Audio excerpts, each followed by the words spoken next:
Purple eye in the canyon. So we run a 4-hour podcast? Yeah, 4 hours is great. You may get my whole life story in 4 hours. Oh, no. Well, that wouldn't be the worst thing in the world. Right.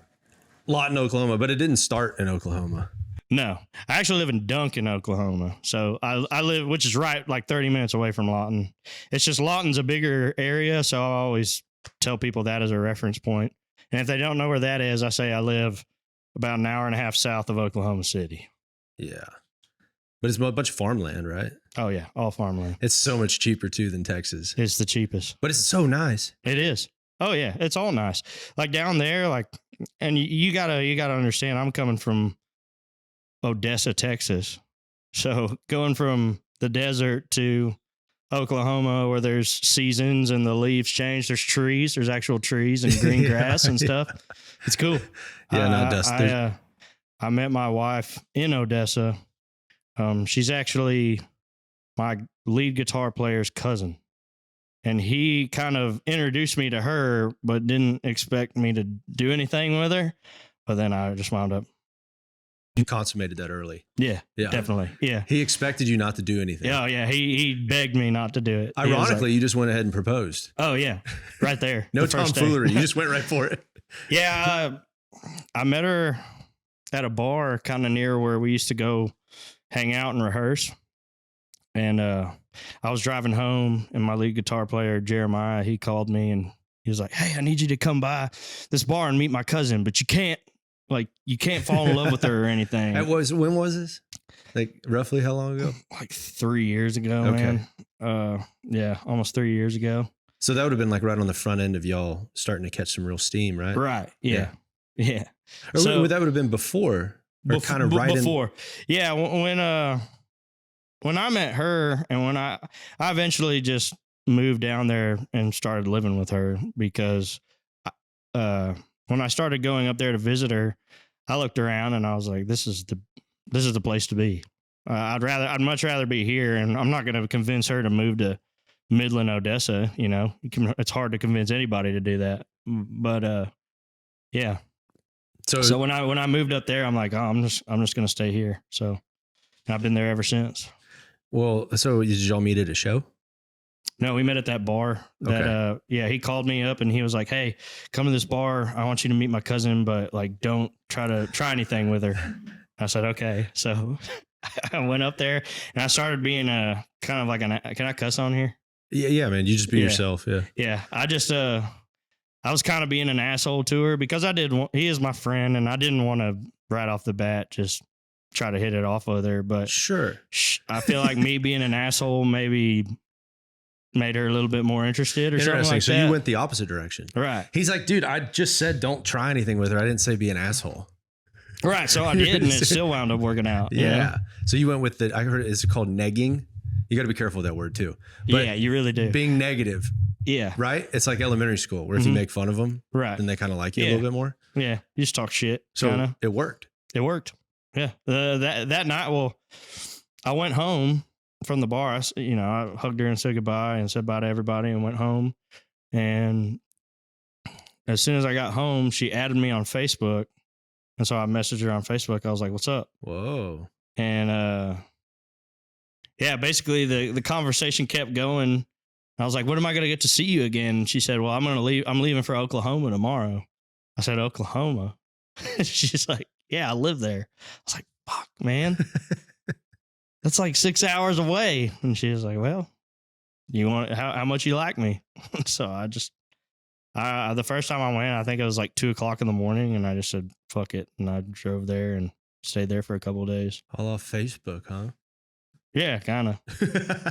Kind of. Yeah. Did y'all exchange pictures on Facebook?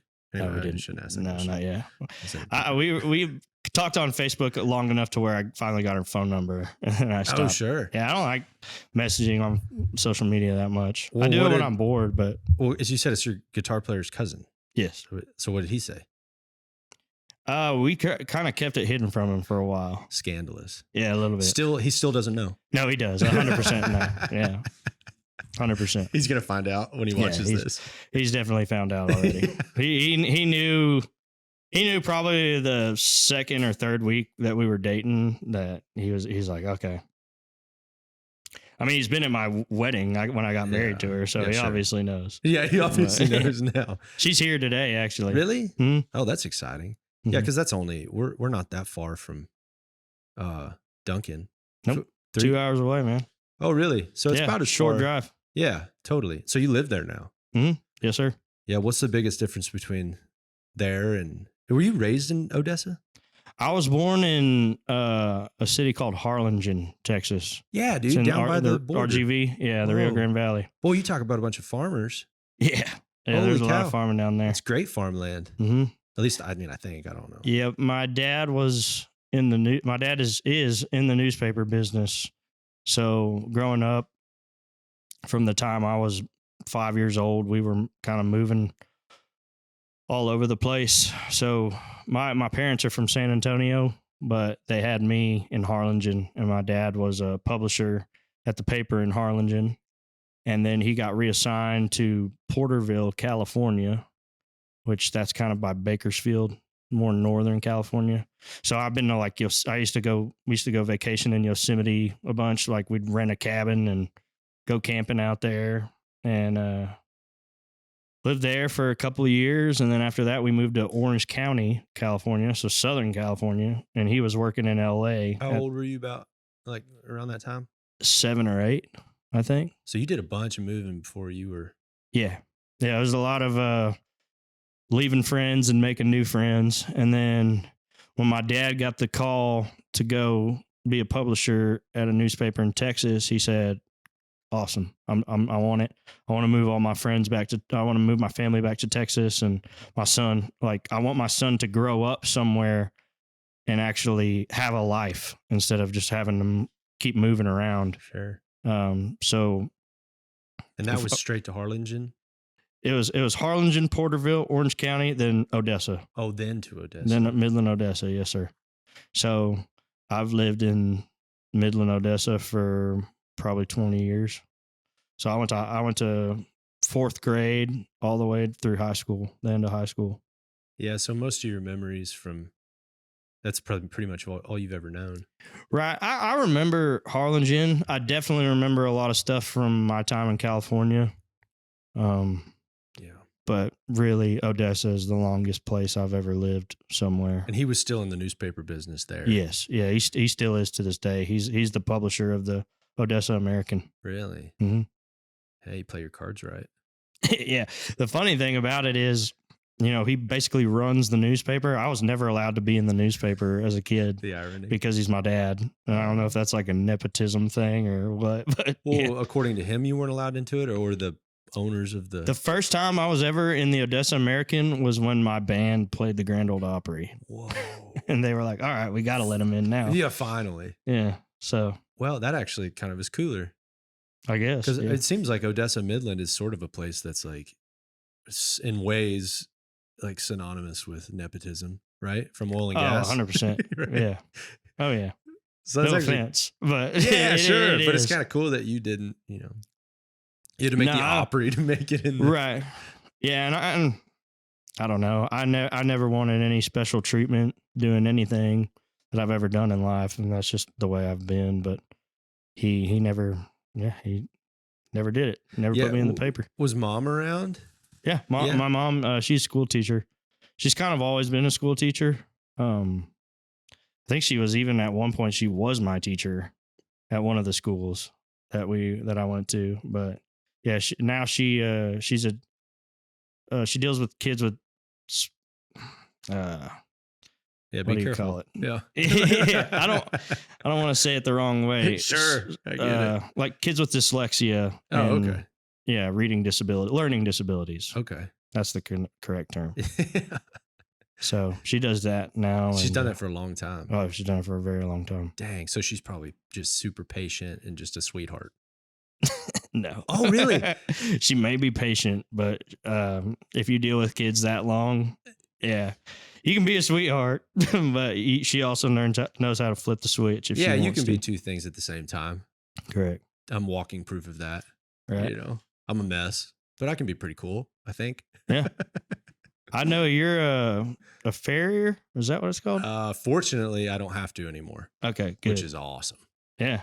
Well, if you were, my wife's looking for a farrier. Oklahoma? She's got horses. Yeah. Well, shoot, I'll do her horses. Yeah, that'd be sick. I was like, hey, Jarrod does them. Let's do it. I was like, maybe we can. Does she just like? What does she? she do? Does she? She right now. Well, she used to work for the post office, in Duncan Marlow area, and then she got let go from there. And now she's like grooming dogs on the side, and she runs a wedding venue. That's awesome. My wife's she hustles, man.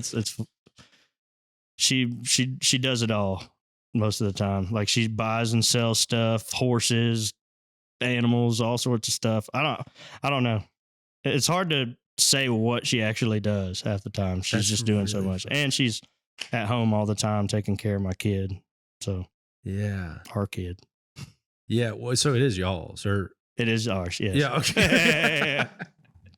Don't let that be known. It is my kid. Or you just found it somewhere. Yeah, we found him. Yeah, we found him. Crawling around in Oklahoma. She bought him too. That's not funny. Yeah, she probably did. Immediately. So what kind of horses does she have? Are they kind of like trail horses, or? She's just got a paint horse. We got a paint horse, and she's got a miniature pony. Oh gosh. Yeah, I'm not. His name's Sancho. He's kind of. Those are the worst asshole. ones. Yeah. Oh yeah. He's got the little man syndrome Total and prick. everything. Yeah. It's funny. Like if anything comes in contact with him that's shorter than him, he'll chase after it. But like me, I'm good because I'm taller than him. But my wife, she's kind of a little short girl, so sometimes. So he chases her. Sometimes he gets a little nippy with her. The worst I've ever gotten hurt is from. Well, I guess they were little mini donkeys. Oh, really? Itty bitty little things, and one kicked me in the face. They're mean, man. Well, you have to get on your hands and knees to trim them. Yeah. So it's like good luck. It just kicked me in the face and like knocked me out. Yeah, we had a guy come do the miniature horse's hooves, and it was pretty fun to watch. So you didn't help him? No, I did. Oh, yeah, okay. We had to hold that horse down, dude. Like you did? Oh yeah. But you had to lay him down? No, we didn't have to lay him down, but I had to sit there and hold him. Yeah. So he wouldn't run away. So you got the whole thing. It reminds me of my wife. She's here tonight too. Oh, really? Yeah, they need to meet because like my wife's the same way. Just what does she do? Yeah, I mean she's a horse trainer. Oh, really? Yeah, she Hell trains yeah. barrel horses, but she's just a hustler. Like I've been around that like in elements in my life, but I'd never really been around somebody quite like, it would just be like she just shows up with a trailer or something else and flips it, and she's just hustling. Right. That's what I'm saying. Like when you ask what my wife does, like I really don't know. Like Yeah. it's a different thing every day. I feel like she's either buying or selling or running that venue or cutting dog's hair. Yeah. So had you dated many people before her? Oh yeah. Yeah. Yeah. Not this long. Yeah. But yeah. So how does she deal with a lot of the travel and just being gone? And It was a lot. It took a long time for her to get used to that kind of thing. It always does. Like it's even, I mean, it's weird for me. Like when it first started going out, I was like, man, this is what we do for work now. We just go out on the road all the time. And when we're home. And it took her a while to also, I think, view it as less of, I'm going out there and having fun with my friends and having a good time. When really I see it to this day as a job. And she's gone to enough shows now to where she knows like, oh, when he's going out there, he's there to work and he's focused, which that's not to mean we don't have fun, but. yeah, it is tough at times where it is a job and you're serious about it. But And it's it's also not fun. all glitz and glam. There's not a ton of it.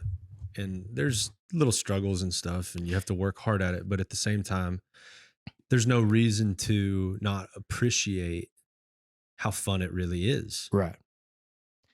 I think that, and the other thing that's hard for people to understand, especially too, is when you get home, like they immediately are like, okay, let's go do all this stuff. And like, let's go run these errands. Let's go, do this, that, and the other.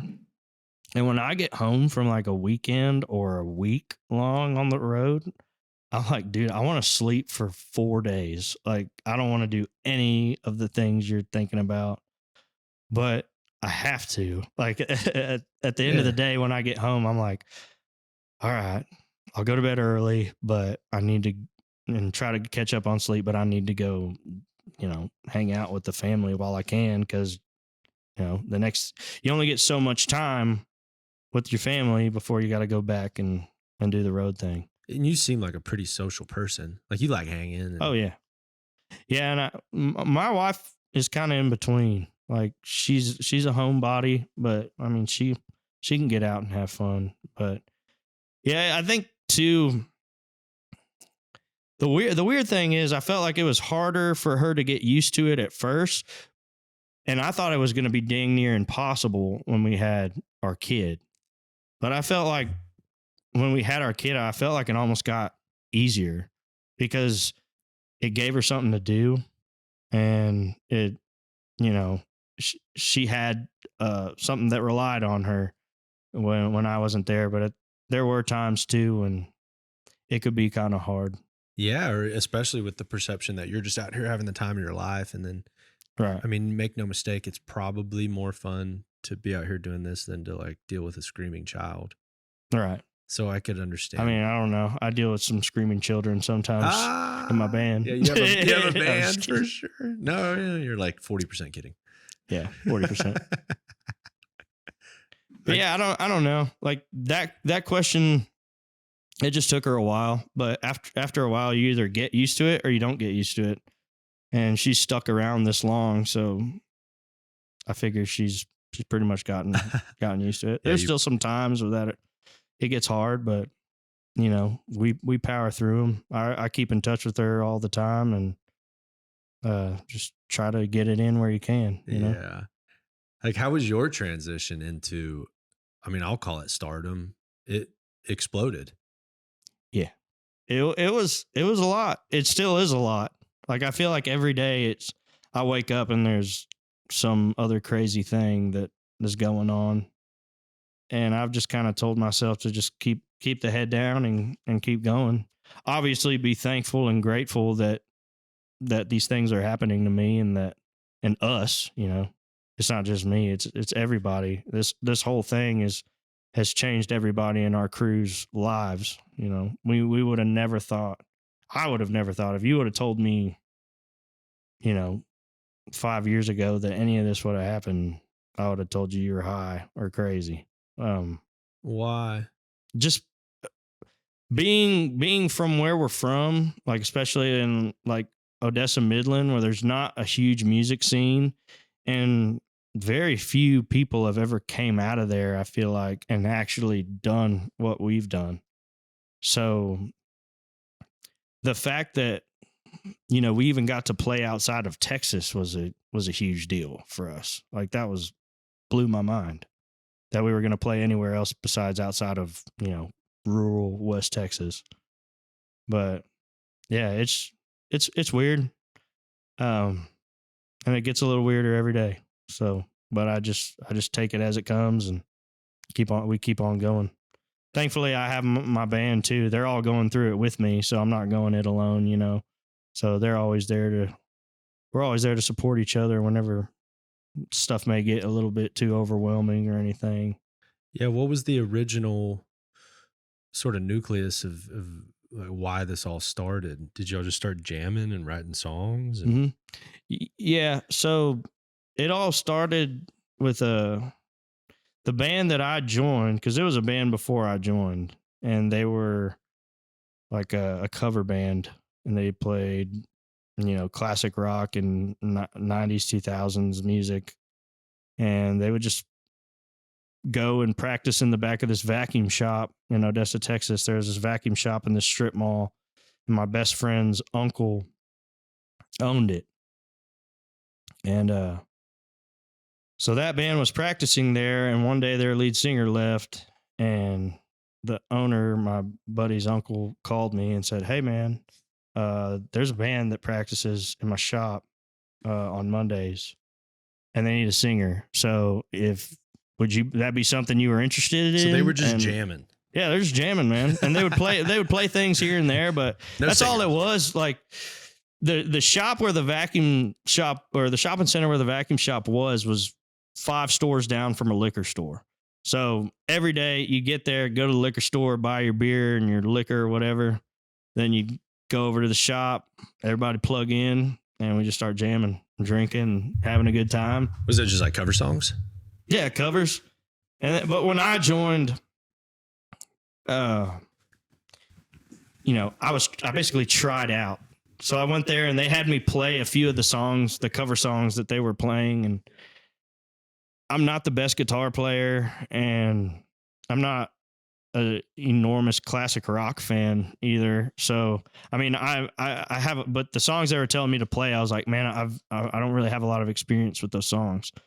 So I just kind of started playing some of my music. Like I told them, I said, hey, have y'all ever tried writing and playing original music?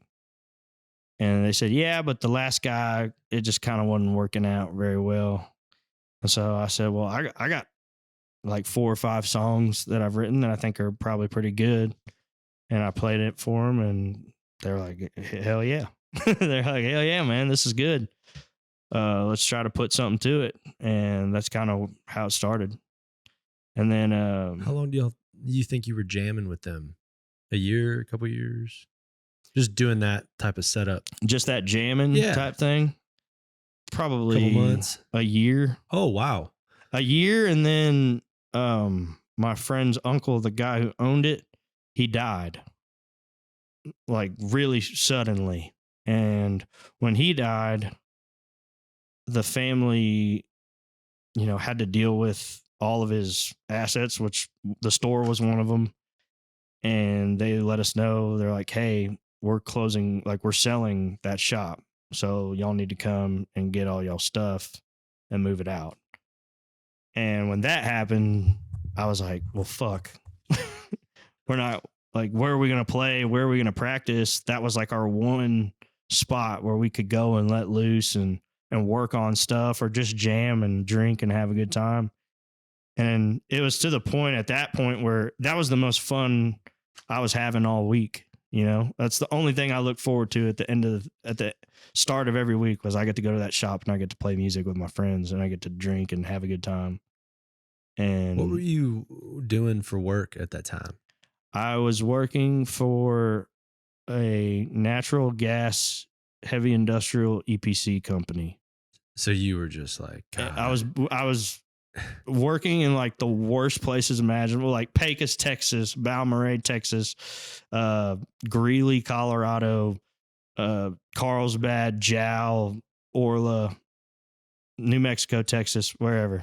It was just building gas plants. That's what we did. We build these huge cryogenic gas processing plants, and each of them would take, anywhere from 8 months to a year and a half, depending on how big they were.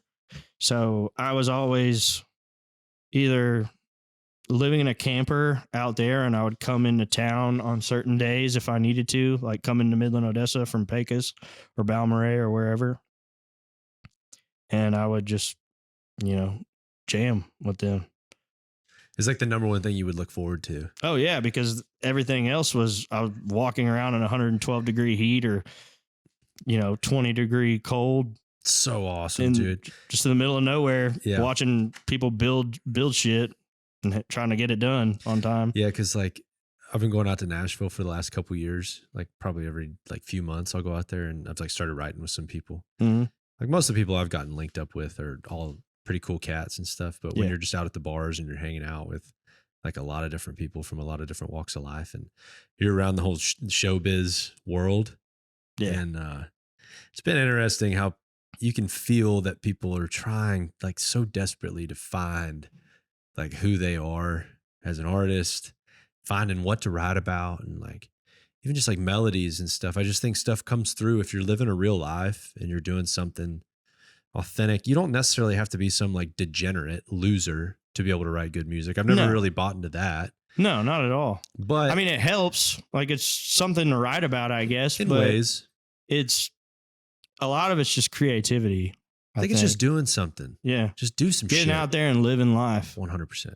That's pretty But much if you're it. like every day, your existence is just riding a scooter to your cubicle in Nashville to try to write songs about the common working man. Right. Probably not going to happen. And I think too, like some of the best songs are the ones you don't plan on writing that day, you know, or you don't plan on like sitting down. Like a lot of them to me just kind of come. The best ones just kind of come in my head.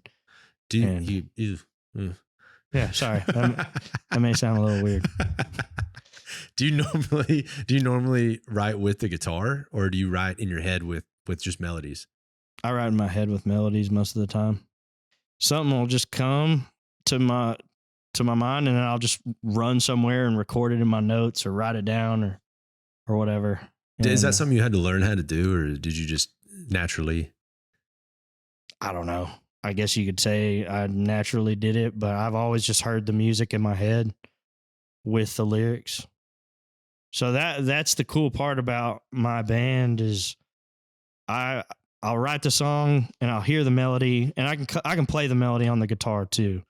But I also hear like their parts sometimes in my head, or I hear like a riff that I want them to play, and I somehow communicate that to them. I'm not good with, I'm like guitar, I'm all self-taught. I play by ear.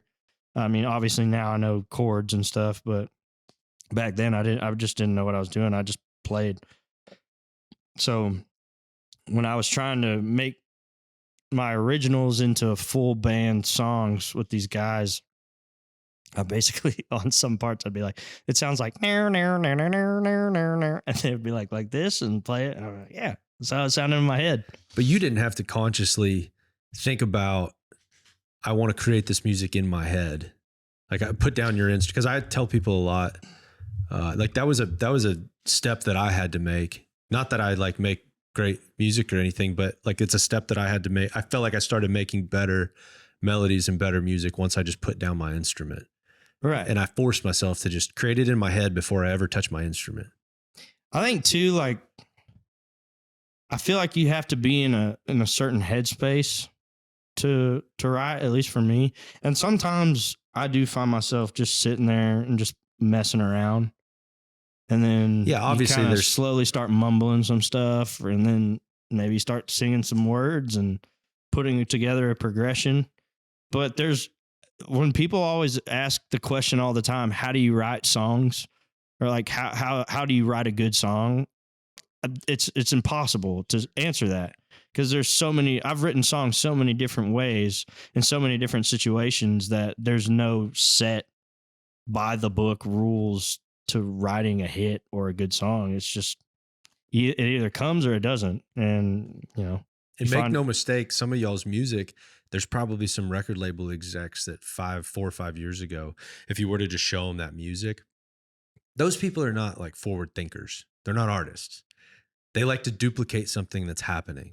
Yeah. So if they hear anything that like doesn't perfectly exemplify something else that's already popular, like I'm talking on the nose, it's not good.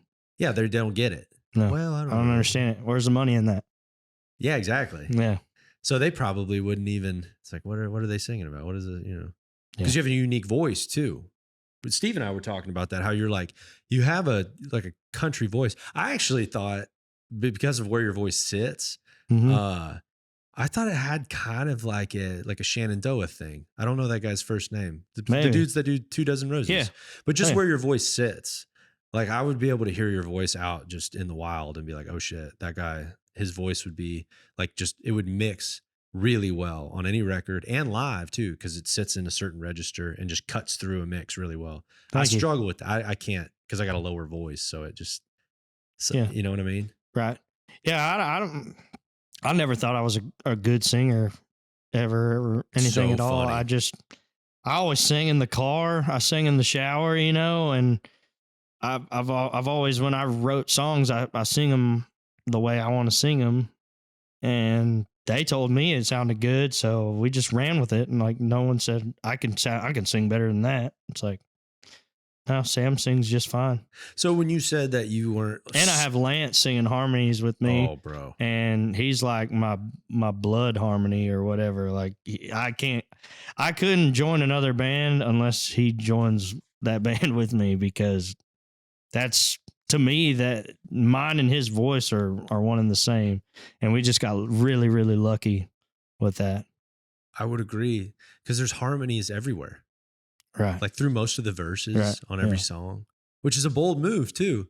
No yeah, one but does we that. like it. Like, Yeah. it sounds good. Yeah.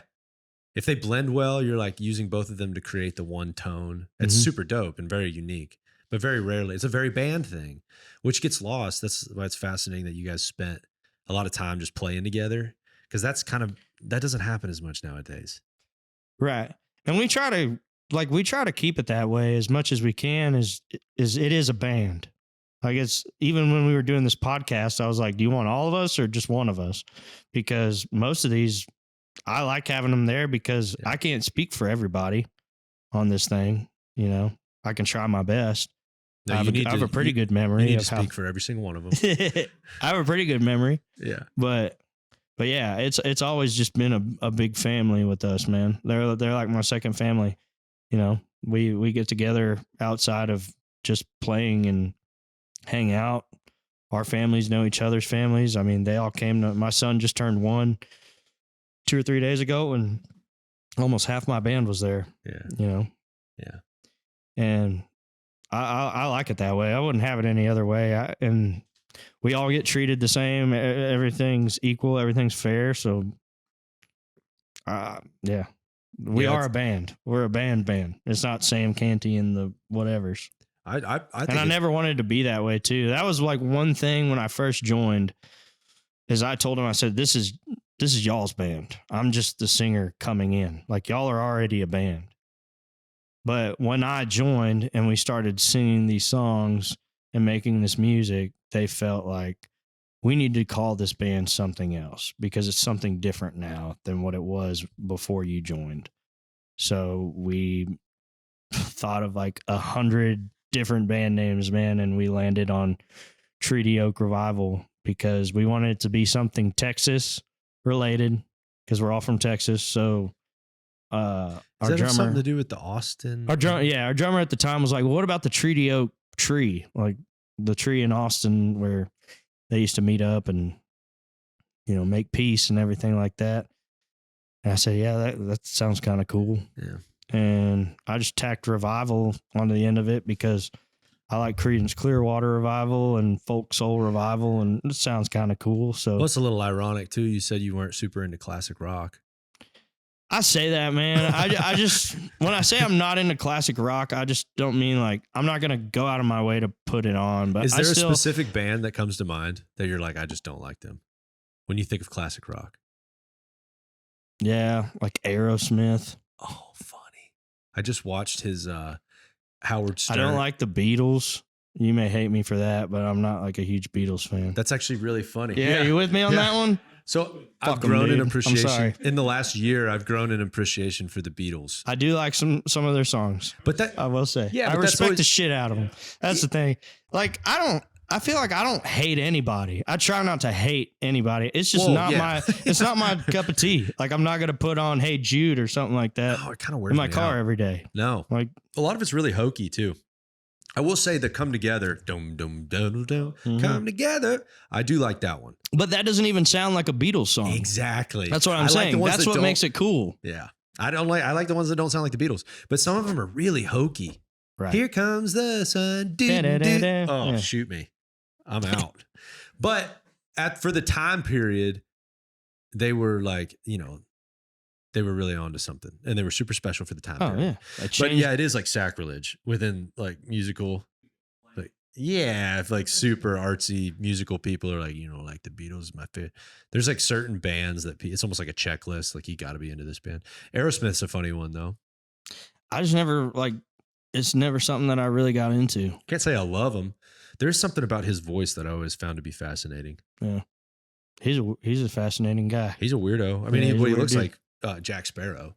I guess like classic rock for me would be like Leonard Skinner and Creedence, and I used to listen to like a lot of Jefferson Starship and Jefferson Airplane, ELO. Who else, man? I love AC/DC. I don't know. See, like that's what I'm saying. Like I try to think, but I listen to so much music. Like I listen to everything. I listen to hip hop, Yeah. country, rock, metal, emo music, like whatever. I listen to it all. For sure.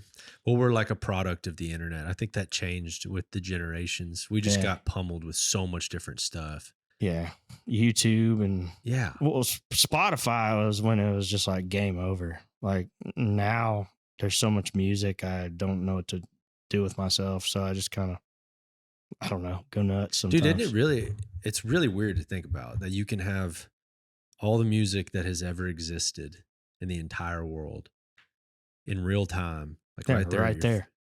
Like It's crazy. if you really think about it, that's insane. And you can go down rabbit holes too. I'll sit there sometimes and I'll find one artist and I'll listen to like their whole catalog. And then you go and it says recommended underneath. And then you just start clicking those artists. And then those artists have recommended artists. The recommended is trippy though. Oh, yeah. But There you was find some of the greatest things ever. Well, you do, That's but- probably how a lot of people found out who we So are, Cody, you know? last time I saw Cody, we were talking because we use the same distributor for our music. And there was like, apparently one time Cody was looking at his page and like his listeners also listen to thing at the bottom. He looked at it and his was just bizarre. It Really? was like all these, it was like trap, it was like Japanese trap music and Trap like, music. dude, I'm talking the most out there, a bunch of these Asian bands and stuff, which like, I got nothing against Asian bands, but you know, Cody West isn't exactly An Asian band. Yeah. Japanese trap, you know? Maybe sometimes. When he's, Almost.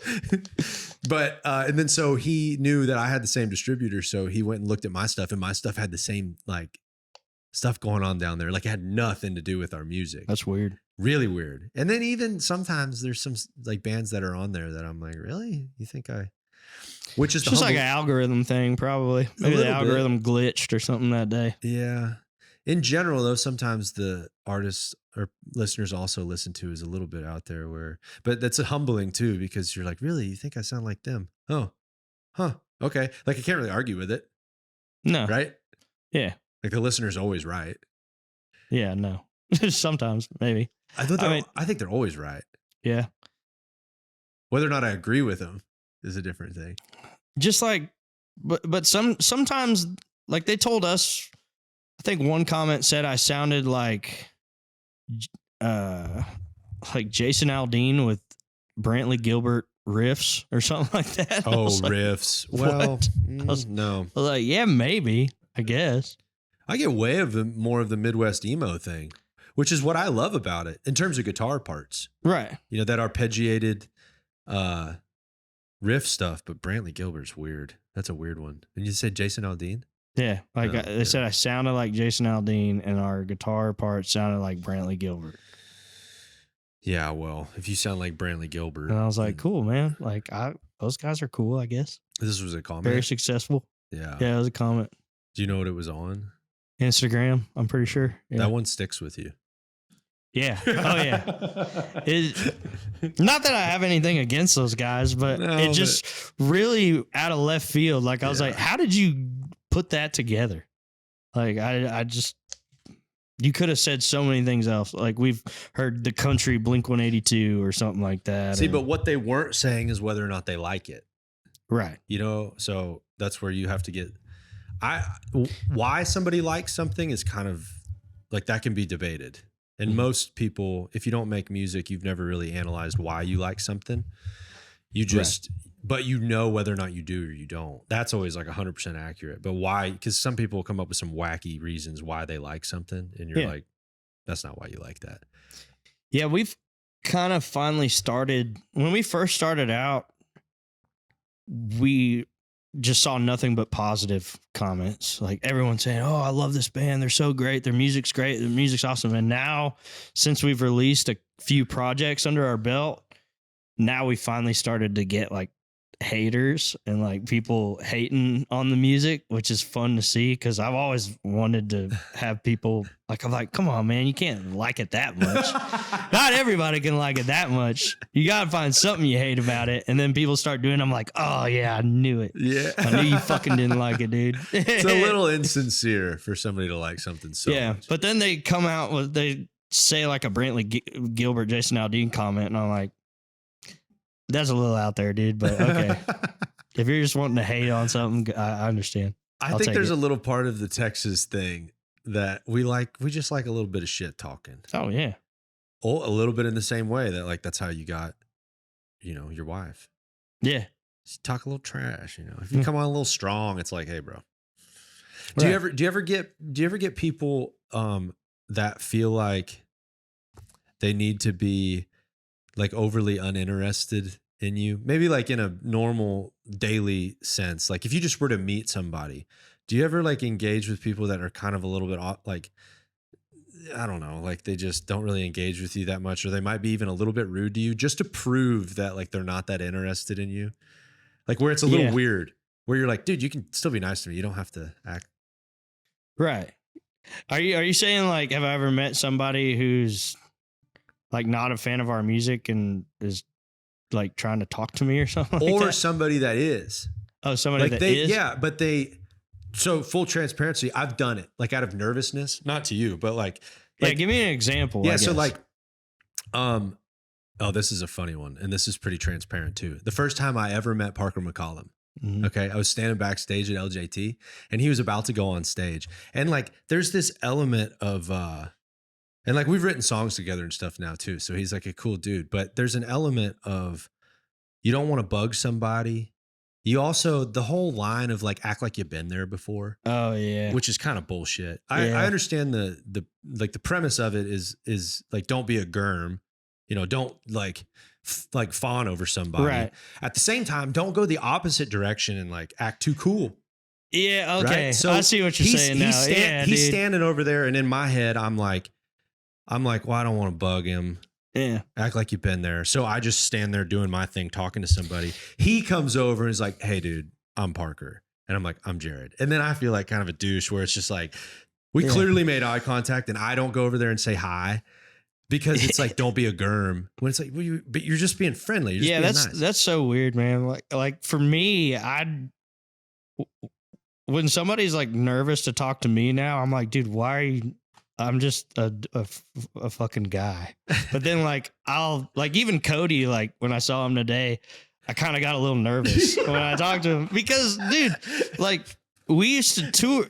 Cody and I were just talking about this. He's part of the reason like why we got to play. Like he kind of helped us break out. Like he took us, him and Con Barnes. We were like really good friends. We're really good friends with Con, but we're good friends with Cody too. But they used to take us out. Like they were the first people who take us to Green Hall, to Floor's Country Store, and those were like the craziest things ever. Like we couldn't believe we were playing those venues. But he was nice enough to take us out with them, and we got a shit ton of fans from going out and playing with those guys. Even if we didn't sound as great as we do now back then, but it was like the opportunity of a lifetime to go play with him. Well, I guess that's the dirty little secret is like nobody is really that comfortable in their own skin. Right. Like nobody's just not nervous. Right. Well, like also too, I'm a Cody West fan. Yeah. Like I love Cody. I went to Cody West concerts before I ever played with him or met him or was a friend of him. So yeah, there's always going to be that little part of me that's going to be like, it's kind of weird that it's not weird. I'm hanging out with you, but it's not weird. Well, yeah, maybe it's weird you're hanging out. It just feels it's strange. not weird you're a fan. I've definitely gotten over that. The idea now I can just be like, hey, like, no, it's just that, I think do. it's that, what I was trying to say is like, it's that intimidation factor that you were talking about of going up and talking to somebody who is like a Parker McCollum or something. And it's interesting. You're doing it out of way of like you don't want to be a germ. You don't want to you don't want to be lame. Yeah. But then because you don't want to be a weirdo. Because you're doing that, you end up kind of looking like a prick. Yeah. Like you're too cool, which is so lame. Like just be who you are. So at this point in my life now, I'm just like, hey, dude, I'm a fan. You're awesome. Yeah, dude. If they get weirded out by that, then that's on them. Yeah. Like, I'm just being myself. Yeah, I like what you do. This is not rocket science. You've put it out for the whole world to see. And there's nothing wrong with that either. Like, I mean, there's nothing to be embarrassed about or anything. If you like something, like it, Yeah, and like a sincere compliment Nowadays is kind of rare. Well, maybe not even nowadays. I'll put it to you this way. I would much rather somebody be like, I love your music, man. It's so great. Like, I love everything that you do. This is awesome meeting you and everything. I'd rather that than who the fuck are you, dude? Like that kind of thing. Like, that's a thing. Oh, Mr. Big Shot or something like that. Dude, yeah. See, that's exactly what I'm talking about. Some people will go to that opposite end the of other it end. to try to not, they're like trying to be cool. And it's like, dude, it's okay that you like my music. Like, it's actually really flattering. It's like why I do it. Yeah. It's for you to like my music. Mm-hmm. A lot of people will say, I don't mean to be weird, but like, I'm a big fan of your music. And I'm like, dude, it's not weird that you like my music. What's weird is that I spent like 8 hours in a dark room making the music. Like that's weird. The fact that you like it is not weird. Yeah. Me making it's pretty bizarre. Like sit by yourself. Yeah, that's weird. I don't know if you do it in the dark. I don't do it in the dark sometimes. So I do it in the light. I was waiting for you to bail me out on that. I've done it in the dark, but I've done it in the dark. Dude, just clip that one. Yeah, I've done it in the dark. I've done it in the dark. Yeah, and that's something that I've had to grow accustomed to pretty quick, you know, especially with how fast things have gotten huge for us. I've had to deal with learn how to deal with people now. It's weird. Like I can't go walk through the crowd, or I can't go walk outside, or like we're at a casino right now tonight is where we're playing, and freaking shoot some craps, I can't go to the casino right now and shoot some craps or whatever, because people are probably going to come up to me and be like, hey, what are you doing? But I'm still going to shoot craps, or I'm still going to go play slots. Sure. And so if anything, I'll be like, hey, hop in the game or whatever. Like, come on, dude, let me come take your money. Well, you also could, it's probably a part of you just being humble too, but you could probably get your own table. Yeah, but I don't want to do anything. That'd be like sick. That. It would be sick. My gosh, I'll do it. Can I That's use I use your name? Yeah, sure, dude. I've had it done before. No. Yeah, one time there are these. Have you ever heard of Gain and Freeman and the CC Rev? Yeah. Well, they've got a new song I really like. I think it's their newest one, I think. Yeah. Oh, they're amazing. Well, Gan's like one of my best friends. He lives in Marlow, so I live 15 minutes away from him, and he's like the only like real friend I have in Oklahoma. I mean, I have more friends because of him, but he was like the first guy who I actually was like, besides my wife, that I would go hang out with and do shit with. But he went on the Southeast run with us, and we played the Texas Club in Baton Rouge, Louisiana. Yeah. And there was this club, and that night Shaq was DJing at that club. Before you played? Yes. Or no, like after we had played. Like it was later that night at the club. Is that where they do like the bottle service and the whole thing? Yeah, I think so. But they were like, we're going to. So I don't drink anymore, and I really don't go to the bars either. But they went to the bar that night, and he was like, hey, man, you think, I can't remember if he asked me, but he literally went up to the doorman. They were like, who are y'all here with? Like, who are you with? He's like, we're Treaty Oak. And they were like, no way. They're like, all right, get in here, man. They got their own table. People were buying them drinks, all sorts of shit, dude. It was hilarious. Was Shaquille O'Neal DJing? Yeah, no, he wasn't even there. I don't think. Yeah. It was like they went to the wrong bar or something too. It was like playing across the street or some shit. But it was supposed to be Shaq. Yeah, it was supposed to be Shaq. It was Shaq. Like he was there. It just wasn't where they were. Yeah, it was weird, man. Like we never there's always stuff cool that's going on, and we never get to do any of it. Like we were supposed to go see Shaq that night too, and this guy was supposed to come pick us up, and he never did. Like, so we just never got to go because we didn't have cars or anything, and we weren't going to spend all that money on Ubers. It's the golden cage, dude. Yeah. You can't, you're like in this thing that's so dope and so cool and so big, but yet it's like in ways you can't enjoy it.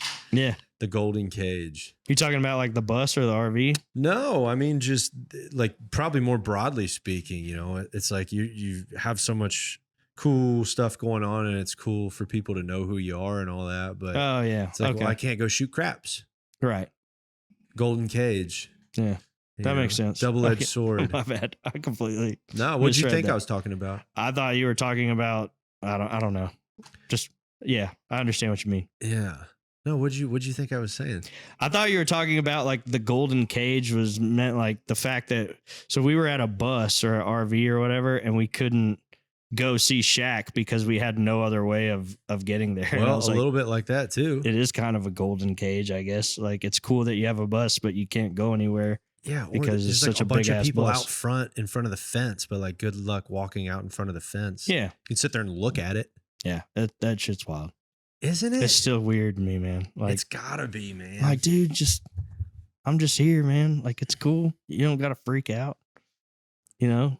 yeah, I but get- part of the But reason, then like you realize like, oh, how would I have been if, you know, somebody who I've listened to and lived my life, you know, had important memories and stuff that happened in my life associated with that music and the guys who made it.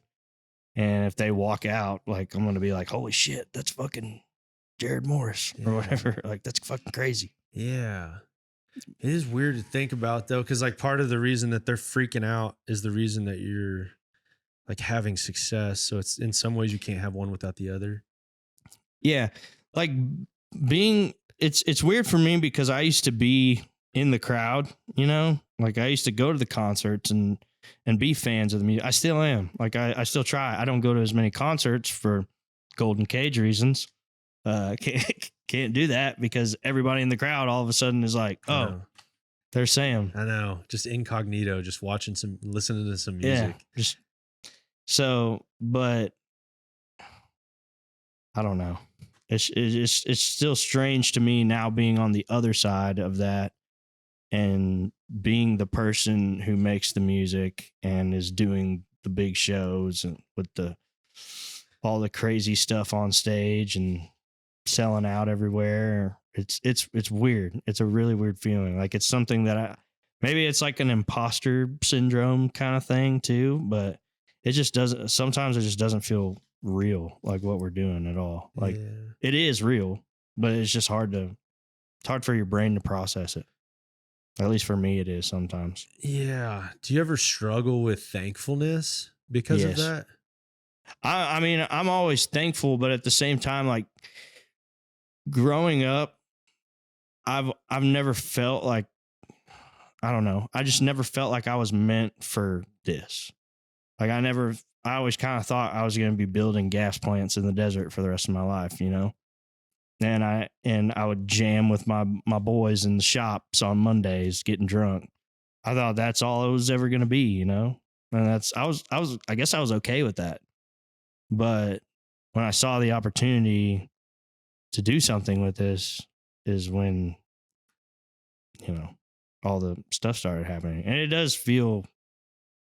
still feels not real, but I've gotten to the point now where I've accepted it. And like, I know that nobody's pulling my leg anymore, you know, like it's genuine. It's sincere.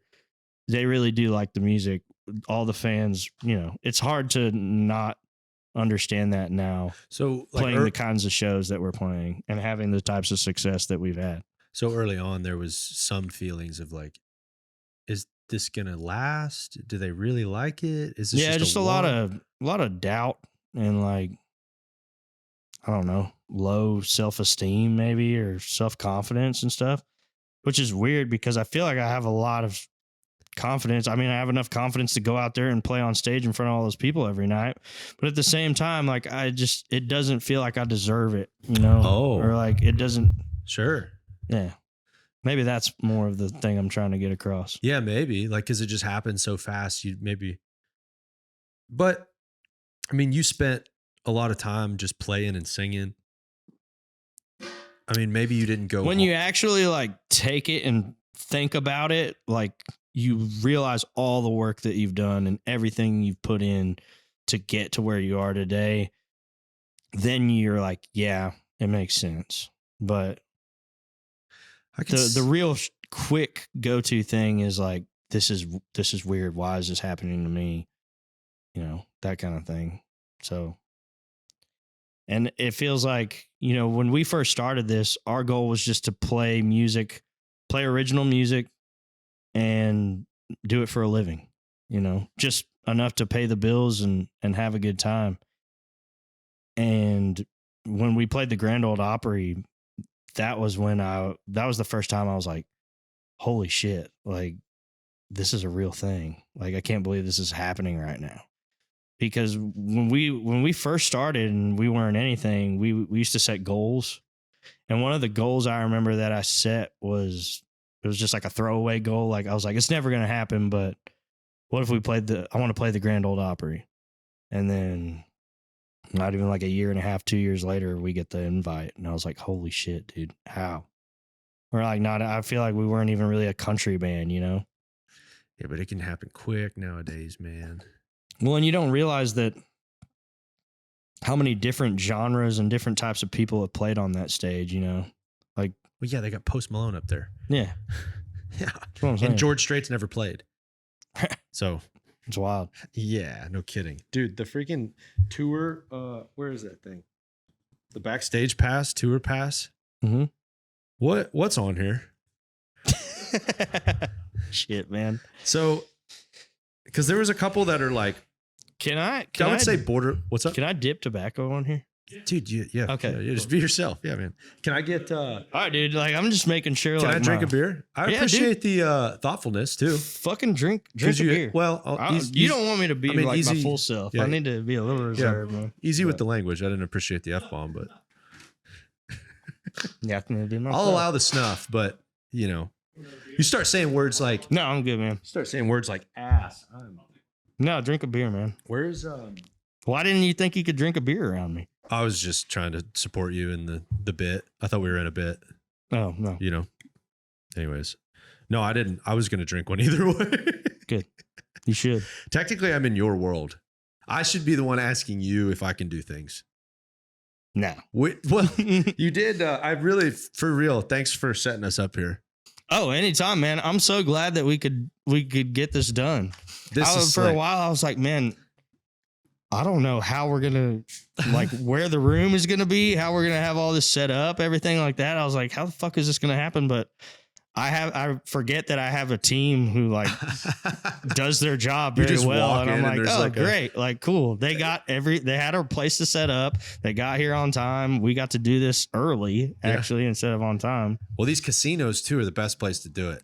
Like, we've shot some of these now because they've got just a million green rooms. Yeah. And like a lot of venues don't have. Yeah, it's convenient for sure. Oh, yeah.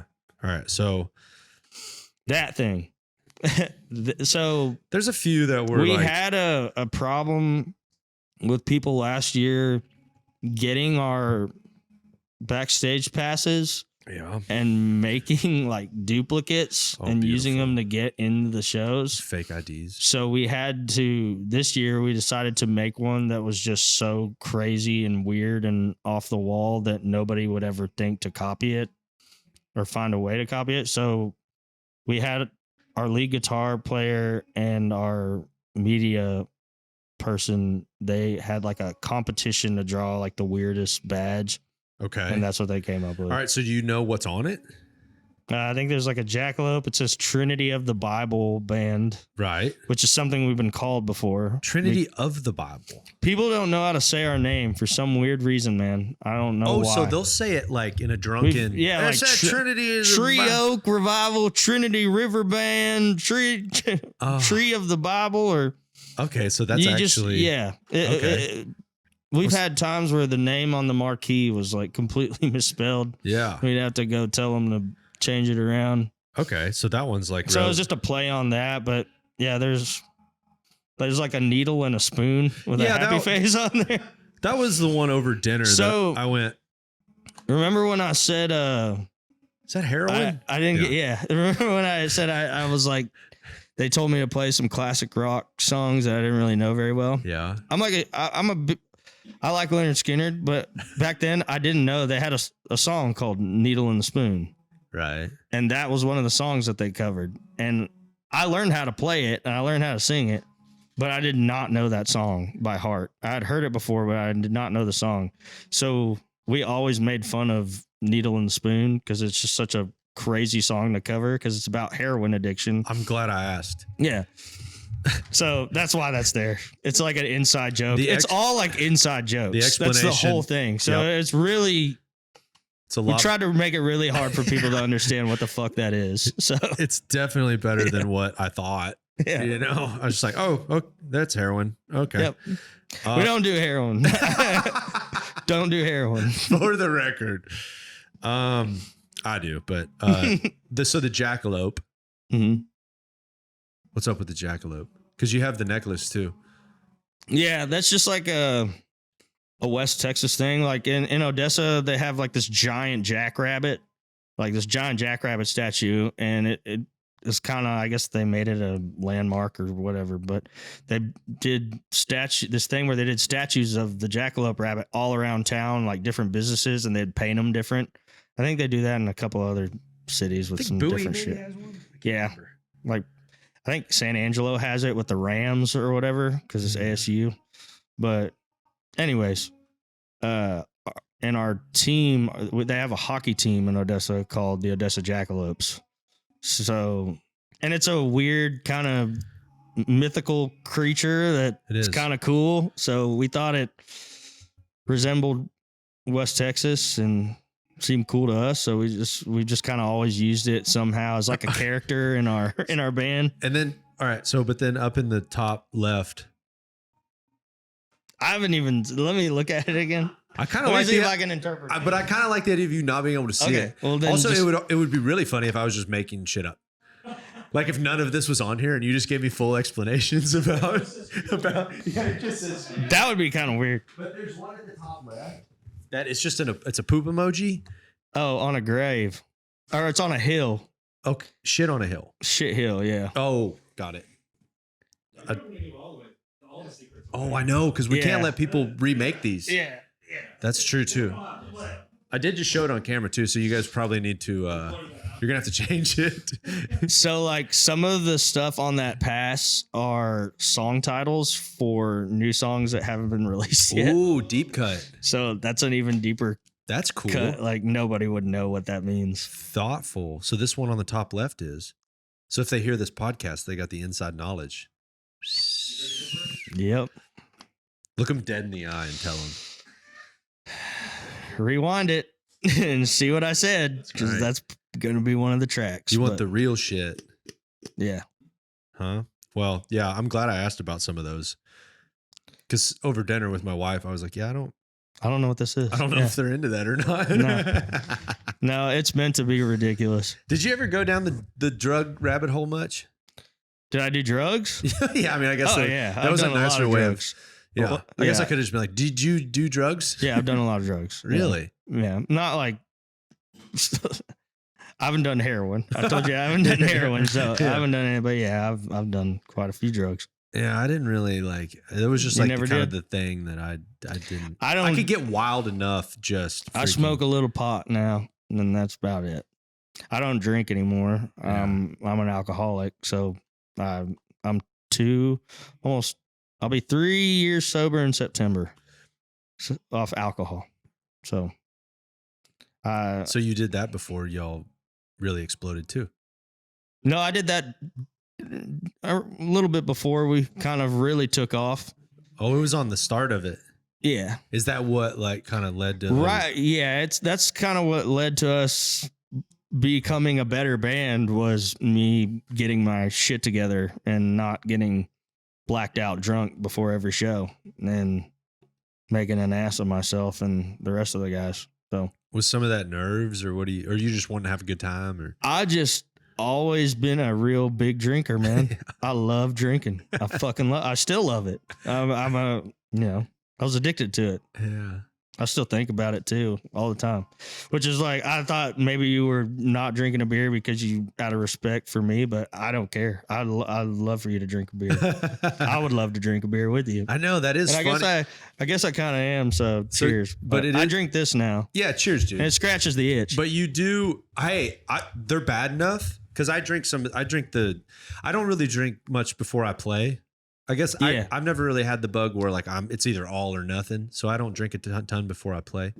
I have before, but I can like turn it off now. I like Yeah. to just kind of do it a little bit more sober. But those non-alcoholic ones, I can have like one of those, and they're just bad enough that I'm like, I don't even think I really want any beer. After. Yeah, they're terrible. But Yeah. but I drink them, man, just because I don't know. They take the craving away a little bit. Yeah, it definitely does. Yeah. It's like, man, because that's I had the conversation about it with my wife the other day. I was like, man, I drank alcohol so much that I did genuinely like the taste of beer and whiskey and all of that. Like I love the taste of it. So when I started drinking these, I was like, this is fucking great. You know, I can drink a dozen of these and I'll be completely hydrated. You know, I know that's the weird part. it's just fucking water, beer flavored water. Did you feel your voice change? Oh, my voice is like 1,000 times better now. Better. Well, because I was drinking like a fifth a day of whiskey, liquor. So sometimes like a fifth and a half a day. And that's not good for your vocal cords. And I was smoking cigarettes and dipping and yeah. It's just my Can you voice. go higher, or is it just more consistent now? Or like, how does it feel different, your voice? It's clearer. It doesn't sound like scratchy and gravelly and like shit. Oh, It just, yeah, it didn't sound good. I go back and listen to old shows when I was drinking and shit really heavy, and I can't sit through it, man. Really? I've gotten to the point where I can sit through listening to myself now, like on a live recording, and I don't get cringed out about it. But when I hear those old drunk singing tapes, I'm like, oh, fuck, dude, turn that off, man. Dude, a board tape or a recording of yourself live is just the most humbling. When I was fucked up, like, yeah, just forgetting words and slurring, and yeah, it wasn't good, man. There was times when I was doing that kind of stuff, and I would just walk off stage like halfway during the show. Just be like, yep, I'm too fucked up. I can't sing the rest of the show. What would they do? They would just keep playing, and Lance, backup singer, would kind of take over. And he kind of had like some cover songs that he would sing, and I would take a break. So he would just go immediately to those and just milk the shit out of them. He was like, let's see if we can get another 30 minutes out of these 5 songs that I know how to sing. So did they end up doing kind of like an intervention kind of thing with you? Nah, not really. They never really sat me down in a room or anything like that, but they definitely were like concerned. But you just with yourself, even you just kind of had a moment of like, dude, I need to figure this out. It was when I met my wife and moved down there with her, and it had gotten to the point where it was really, really bad. And she just told me one day, she's like, look, I don't want to deal with this anymore. So I'm out. Like, she's like, I'm done. I don't want to deal with this anymore. But she said, you may want to make a change because I'm gone. But she said, your friends are worried about you, your family's worried about you, and your band is worried about you. And she's like, I don't want you to lose all of that. And when she kind of said that, I put it into perspective. I was like, yeah, I'm about to lose everything. Like, not only her, which she's the love of my life. I love my wife, but I could see it. Like, my friends stopped calling me as much. They stopped wanting to hang out with me. I could tell my band was really pissed off at me all the time just because they knew, you know, whatever show we were going to play, I was just going to show up and be all messed up like I usually am. So it was at that point I was like, I need to stop. I just need to quit. Did you have to go to rehab? No, the first time that I quit, I was still in Odessa, and I had to go to the hospital for that. Like, I had to get medically, I don't know what you would call that. Well, they kind of sedate you, right? Yeah. Well, they gave me a lot of like sedation drugs and stuff because my body was basically going into like cardiac arrest. And were you starting to already have like severe withdrawals or something? So you tried to like cold turkey it. Yeah. Don't do it, by the way. It's super dangerous. Yeah. I was seeing things too. Like, I had hallucinations. Yep. Delirium tremens. Delirium tremens. That's And no I joke. was seeing things like as real as you sitting right there in that chair right now. And you'll stand I could tell one of these guys, like, they'd be like, who are you talking to? I'd be like, oh, Jarrod's right here. And they'd be like, no, there's not. There's nobody there. The DTs. Yeah, man. It's crazy. Have you had any experience with that or anything? Yeah, not me personally, but yeah. You know people really close to me. Yeah. Yeah. It's crazy, dude. It's insane. That's why, like, I've done a lot of drugs, like psychedelics. Nothing compares Really? to DTs. And I had heard That's the trippiest shit I've ever seen. apparently the science, whatever. I mean, this wouldn't be the first time that I say I don't agree with the science, but that's a ridiculous statement even. But I've heard people say that it doesn't even matter like how bad of an alcoholic you are. Some people associate with like how much you drank with like how bad the withdrawals and DTs are going to be. But there's some people who are like mediocre alcoholics. I don't like they're not doing a good job. They're not good enough. Yeah, they're not like dude. a great alcoholic. No, like they're not like that bad off into it, but they have severe withdrawals and DTs. And then other people who are just horrible alcoholics don't have really any withdrawals. So it's kind of like random. It is weird because I also have friends who probably drank more if not as much as I did. And they kind of sobered up and they never really felt anything. I mean, they've got the cold shakes and had trouble sleeping at night, probably had some nightmares and stuff like that, but nothing compared to what I went through. And I had to go to the hospital and they had to restrain me and give me medications and all sorts of stuff. They thought I was like potentially could die or have a heart attack. And then I remember I got out of the hospital on Easter and I was cleared to go home. And I think it was like 2 weeks and I went back to drinking again. Like I started off with, was just like, oh, I can have some beers. But then I would start drinking beers and I'd be like, oh man, let's drink some liquor. And so that's the even more dangerous one. Yeah. Is when you go back after that. And so I got back into it. And then my wife said that stuff to me later on. And that's when I really just I quit. She said that after you had already gone through all those withdrawals and. Yeah. And she didn't know me. She didn't know me at the time when all that stuff with the hospital happened. Oh. In fact, when she started dating me, she didn't even really know I think I was an alcoholic. So she didn't realize that until after the fact. Did you even know? Oh, yeah. Well, I knew I had a problem, but I was just like, it's normal, you know? Like, yeah, in a very Texas sort of way. Yeah. Yeah, where it's like, well, yeah. Well, and where I'm from, like, that's all we do. 100%. That's all we did. And we go to work out in the fucking field and shit and sweat your ass off, work your ass off. Then you go home, go straight to the bar, have some cold ones, have some food, have some more cold ones, go back to the trailer or whatever, get fucked up, wake up, do it all over again. That's all it was. Mm-hmm. And so, I don't know. It was great too when I went in this band life or doing the band stuff because it's all right there, you know? And then that's when it really gets kind of off the rails. So, but yeah, I quit and. But that finally was the time. So did you have withdrawals and DTs the second time around? Not. This is the weird part. Like it wasn't as bad, and thankfully my doctor had given me some medication. Like he was like, "Hey, just in case anything happens ever again, and you try to and like say you relapse, and you go back to drinking again, take these pills, and if you want to quit, just take them as it says on the bottle." And you shouldn't have to deal with that stuff anymore. So when I did quit, I kind of did that. But there was a time I remember, I think it was around the third day I was sober. And we were living in this like barn dominium apartment type thing. It was me and her. And I remember being upstairs is where our bedroom was. And I remember laying in the bed and all of a sudden I could hear like a radio show. Like this, almost like a radio playing in the background. And I was like, what the fuck? Like, I was like, is my phone on or something? Or is there a radio on in the house? And I looked around and I couldn't see it. And then I like laid back down in the bed and then it started coming again. And then it was like a voice and it said like a fake radio station. Like it's weird what your brain can come up with. Like it's like, hi, you're listening to blah blah blah blah blah. This week's hot.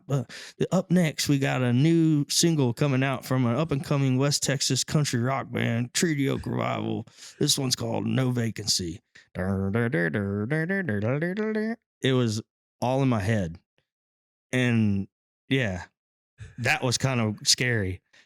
And then what I found out what it was is the sound that was making my brain think that was the ceiling fan was making a weird noise, and it sounded like radio static. Yeah. So, But my mind took that and turned it into like a full on fucking radio show.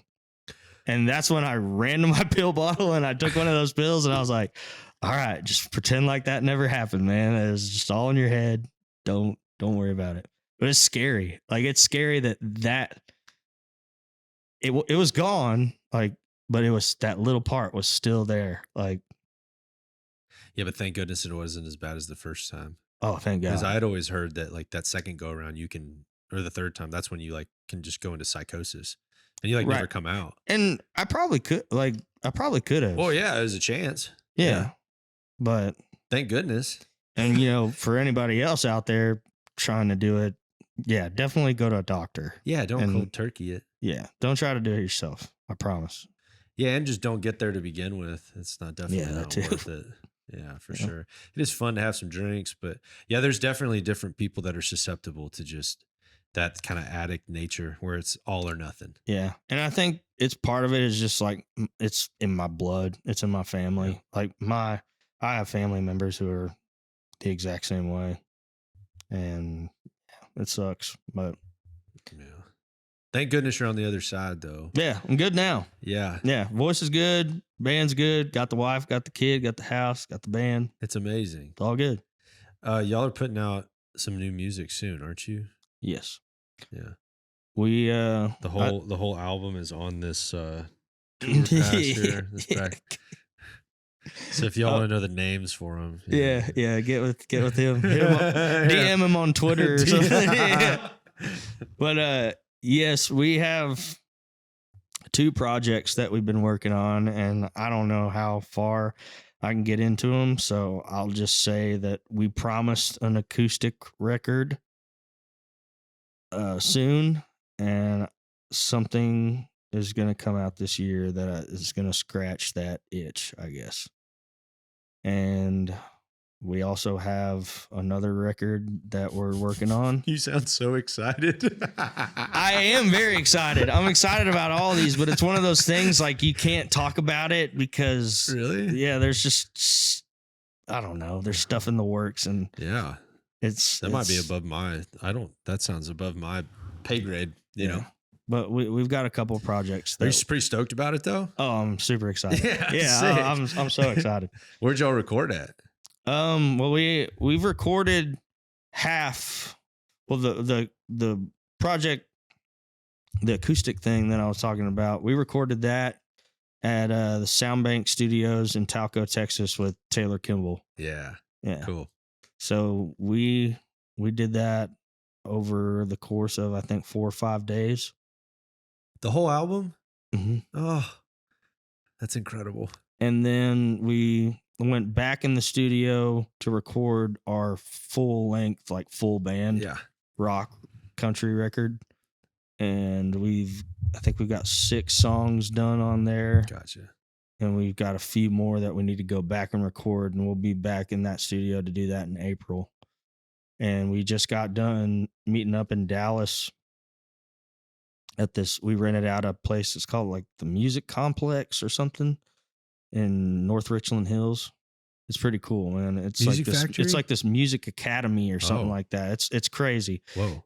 I guess it used to be like an old city hall, and then it used to be a church. It's got like a jail underneath the place, but it has all these rooms, and bands out of Texas will store their instruments and buses and stuff there, and they have people who go in there to record, practice, learn guitar, do lessons. But we rented that out, and we all sat in there and got the rest of the music down. And yeah, man, it all sounds super cool. Sick. And I'm super excited to get it done, which sucks because we're probably going to have to wait until like the end of the year to put it out. And I'm like really excited to start playing the new stuff and everyone to hear it, but you got to wait. Yeah. It's got to be perfect. Like with us, we definitely are a quality over quantity band. I like it. I would much rather give you like 2 singles and a full length record than a bunch of singles as quick as possible. You know, I want to make sure that, you know, what you're getting is the best we can possibly do and take our time with it. Yeah, that's rare nowadays. Yeah, perfect in the sense that like perfectly represents like you in the band. Well, like, yeah, like how would you release music? How would I release it? Or like, how did you, or how do you? I've been doing a lot of singles. Yeah. But it's by way of like, I don't have as big of a listenership. So I'm going to put out a full album this summer, but part of it is like, I spend so much time on it. Like, and I work, you know, and I just spend a lot of time on the writing and like and just making the records. So I hate the idea of putting out a full album and then the 5th song and the 6th song and the 7th song all gets less streams on the album. And so I'm like, well, shoot, like that 9th song is super dope. It's my favorite one, but it's like the one that gets the most love is just the ones at the top of the track list. That's kind of the world we live in. Yeah, I guess I never really thought of it that way. Because the way I see it, like if I'm listening to... I put an equal amount of effort into every single one of them. So there's a part of me that maybe if it was like, oh yeah, I have 6 throwaway songs and 4 bangers and put the 4 bangers at the top, but I don't want to make music like that. Well, so like, for example, like one of my favorite songs by you is What Happens When. Whoa. Yeah. That's a deep cut though, right? Dude, I'm really flattered. Yeah. I like love for that real. song. Thanks. Yeah, it's a great song. That was like, but I look at your thing and it's like not on your top 10. That's and a I'm like, prime what example. The fuck, dude? That's a great song. Yeah, I'm really flattered. So, but yeah, the thing with us is I see it as I don't want to release too many singles if the singles are going to be on the record, because I want it to be where if I'm coming out with a record, I want it to be like it's your first time hearing that once it releases, like, because it feels newer that way, and it feels like you're getting more that way, as opposed to like, oh, I've already heard half the record in singles, so I'm just gonna listen to these other songs that are on the record that I haven't heard yet. Yeah, that's interesting. You would know better than me, man. I'm just, you know, trying to figure it out, and I don't know what the right answer is. It sucks. There isn't, man. And I think too, like, it makes sense for both ways. I think it's just preference, really. But to me, it feels better if I'm going into a record knowing this is all new music, aside from like 1 or 2 songs that I've already heard from them. Right. Because those 1 or 2 songs that you pick as the singles kind of sets the tone for the record that's about to come out. And then you hear your record and you're like, oh shit. And then you hear the songs in sequential order, like if that's how you make your record, where you mean it to be listened to from start to finish. Do you think people are listening to it? Like, I do think we're making a move back into like people want to listen to a whole record. Oddly enough, I think we are making a move. I think so too, man. I think a lot of people are doing that. Because dude, there's so much stuff where like nowadays we always talk about how like nobody has any attention spans anymore, and like it's all about keep people's attention and like short clips and short this. But yet it's like I can run podcasts for an hour and a half, and people watch the whole thing. So that's not short form. That's not quick. Right. Stuff. An album, same way. Yeah. I guess too, like it depends on what audience you're trying to go for maybe as well. Like if you're going for a lot of people, if you're going for like the common person to listen to your music, you may want to do like that quick short things, like get back to the chorus as quick as you can. It doesn't really matter about the verse. It matters about the hook and whether it's catchy, whether the music's catchy. Or, you know, if you're like a big storyteller guy or you're very instrumental, you may want your songs to be long, thought out things that, and maybe that's the audience you want, is you want those people who are like, I listen to music to enjoy it and hear what the person's trying to say and listen to the story and hear the music that's going on, like that kind of thing. I think if people are smart, even if they don't know why they do or don't like something, they can tell if you're trying to get their attention. Right. Like they can hear the disingenuousness. Well, that's the thing too. Like, I feel like as long as you're authentic in whatever you're doing, that's what's going to resonate with people the most. Yeah, I agree. At the end of the day. I agree. Yeah, that's why I'm so like, dude, I love doing this with people because like, I don't typically like to meet people before I ever do a podcast with them, which sounds a little weird, but I like to be able to. There's more to talk about. Well, and it's like, dude, you only get to meet somebody for the first time once. Yeah. And it's kind of interesting to do it on camera. Yeah. Because like, and this stuff doesn't get edited, like there's no, so it's like any clunkiness in the conversation, like is just on camera, which is kind of interesting to me. But I haven't had anybody on the podcast at this point that is different off camera. Yeah. Which has been nice. That's good. Granted, we're like pretty selective about who we like talk to. We get a pretty good idea of like, yeah, this seems like a cool cat that like I feel like I'd get along with. So yeah, like once again, it's nice that like I talked to you over there, and then I know a lot of people that know you too, and they're like, man, you and Sam need to meet. Like I feel like y'all would get along. I'm glad people are saying good things about me. Yeah, I just love the idea that somebody's the same off camera or off stage as they are on stage. Yeah. That's always refreshing to me. That's to tie back into like why sometimes this feels weird to me is at the end of the day, we're just normal people. We put our fucking pants on like everybody else does. And we've all had jobs. We all have families. We all know what it's like to be on the other side of the fence. So, what you see is what you get with us a lot of the times. And pants are always on. Pants are sometimes on. Yep. But yeah, man, I mean, obviously we go out there and we yam it up a little bit for the people, you got to, it's a show, but off stage. You said yam, right? Yeah. Yam. That was a Y. Yam it up. Yeah. Or ham it up, whatever you want to say. Oh, ham it up. Yeah. I don't know. I didn't just know if it was a soft J. Jam it up. Yam it up. Ham it up. Like if it was a Spanish J. Yeah, Spanish J. A Hispanic J. Yeah, Hispanic J. Yeah, but no, we're just normal guys, man. There ain't nothing special about us aside from the fact, I guess, that we make music that a lot of people resonate with. And yeah, I'll leave you with this. Dalton, I had never met Dalton Domino before, and I played a show in Lubbock probably about a year ago, and we had met backstage. Super nice guy. And then there was a quick conversation, and somehow in that quick conversation, we still ended up talking about y'all in Treaty Oak. And I hadn't really listened to, it was maybe about a year and a half ago or something. And I hadn't like listened to a ton of y'all stuff yet. And he was like, dude, I have never heard, this is a direct quote. He goes, I have never heard somebody write melodies like him. He's like, he writes the best melodies I've ever heard. So take that for what it's worth. No, that's nice. Yeah. I really, I thought you were going to cry when you heard that, but I was looking for more of a reaction. No. Really get emotional. Run it back. Look, I need a little more out of you. I love you, Dalton.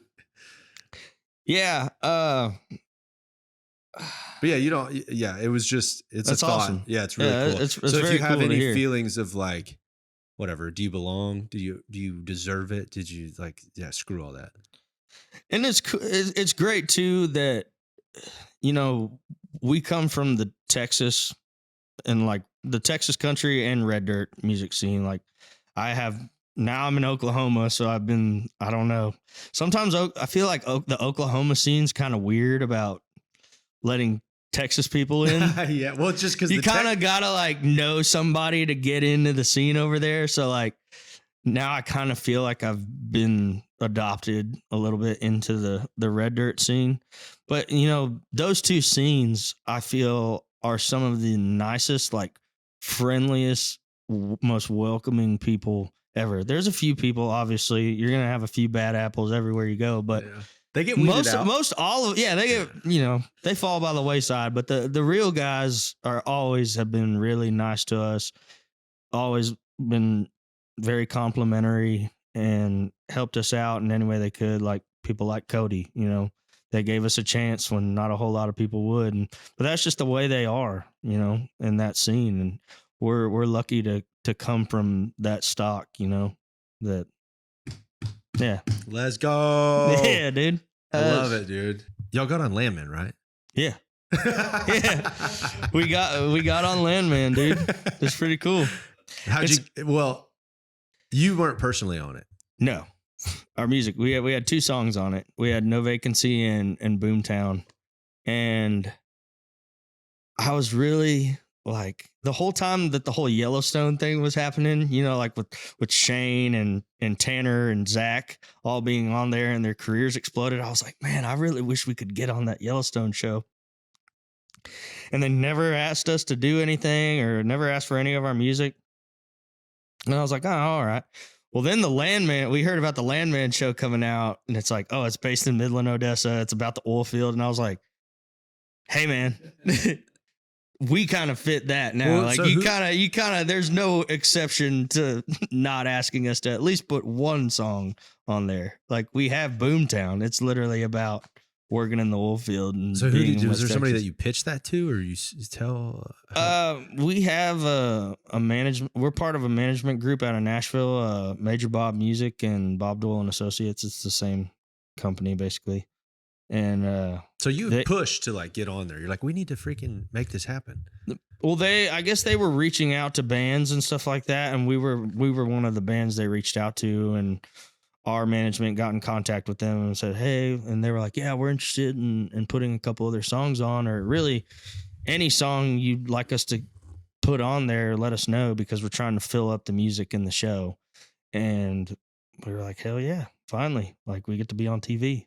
So it was awesome, man. But do you even know when you start that process? Do you even know which song? Like they told us. Okay. Yeah. Or where? Or did you get to see the episode before it came out? No, I never got to see the episode before it came out. I literally watched it when everybody else did. So you didn't know where it was going to be used or how? Or no.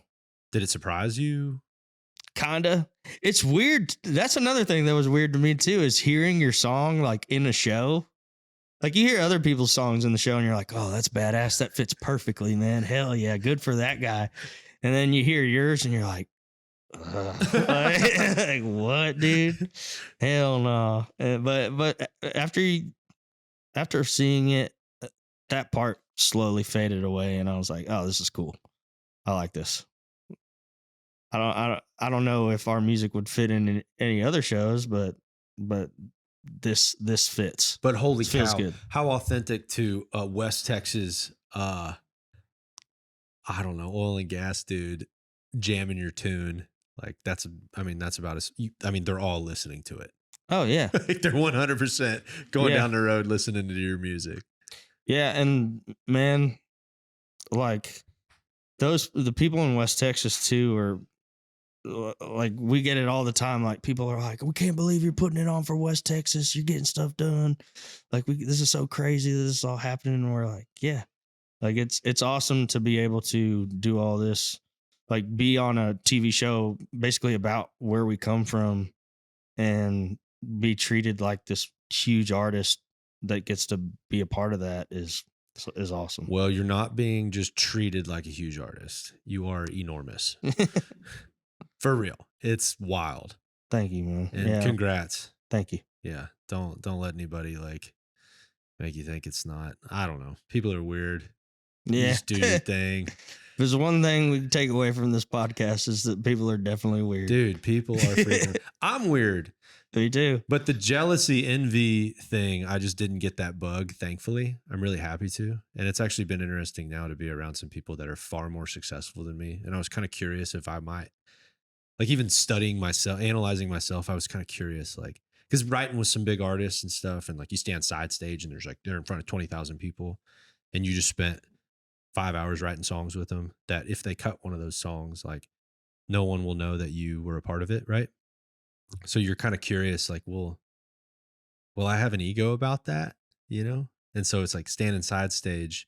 I sit there and think like, well, if they were playing one of the songs that we wrote, like, would it bug me, or would I ever stand there and be like, man, that should be me? And I just don't have that. I found, and I was excited too, where it was like, I think that's part of being. and I got like, a lot of vices, but that's just not one of them. But that, I think that's part of being a true like songwriter, you know, is it's about the song. And, you know, especially when you write with people, especially if you're writing for somebody else who, you know, like, hey, I'm not going to be singing this song, somebody else is. I think it's super cool to, I'm less envious and more happy that, oh, look at this thing that me and this guy created. And now it's become this huge deal. Yeah. And that, to me, like, I'm sure it's the same with you. That's enough for me at the end of the day, where I'm like, oh, that's awesome. That's really cool. Yeah. Cause there's some people that it's just all about the result or the attention they get because of it, as opposed to if you do something really dope that people like, you'll get some attention. Yeah. That's great. And some people will know. That's one of the things I always do too when I listen to music now, and thankfully you can do it on Spotify, is you can go look at the artist credits and see who wrote everything and produced it. And and it's always cool to be like, oh shit, it's like the liner notes of a CD. Yeah, like, you're like, shit, no shit, he fucking wrote a song. I wish you could get more. Yeah, like I wish you knew who mixed it and like who the guitar player was. And that'd be cool. But I don't know why they would put that on there. All right, cool. Well, have a good show. Thanks for letting us do this, dude. Anytime. I love shit like this. Yeah.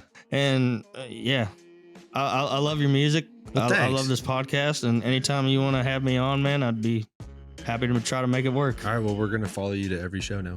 Okay. I'm gonna get out there and freaking kick somebody in the face in the crowd. Yeah, you should, man. You should go stage dive or something. Judy. My rifle, my pony, and me. Don't my sombrero on the limb of a tree.